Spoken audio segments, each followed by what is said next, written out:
In this professional development, we're going to discuss several different tools that you can use to screencast.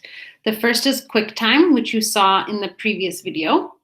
The second is Google Meets, that's what you're seeing right now. There's Screencast-O-Matic, and there's Flipgrid.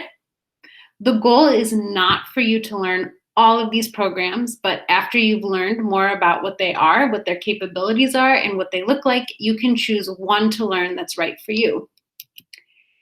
In this professional development, we will also discuss different ways to share your screencasts with students. Google Classroom, Seesaw, YouTube, Google Sites, Edpuzzle, Flipgrid, Google Forms, like you're seeing them right now, in a Google Doc or Google Slide.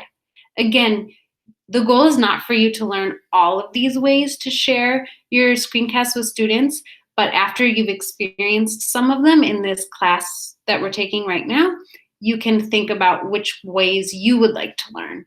Maybe just one or two. It's also really important when we're doing online teaching that we're managing our expectations.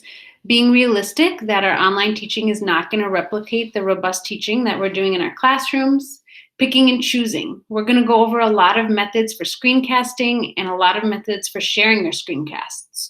Choose one method for screencasting and to start one method for sharing your screencasts. Manage your time. It's really easy to be a perfectionist when you're creating screencasts and to start over again and again.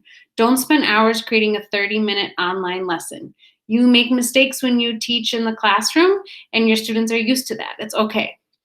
Finally, collaborate. See if you can find like-minded colleagues, maybe in your TLN, to collaborate with and split up the workload.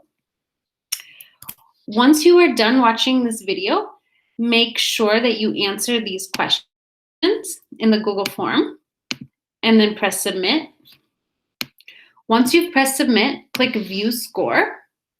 This will allow you to see feedback on the questions in the Google form. This might be a tool that you would like to use with your students.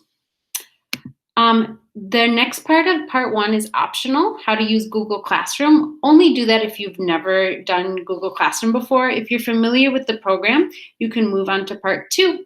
I'll see you there.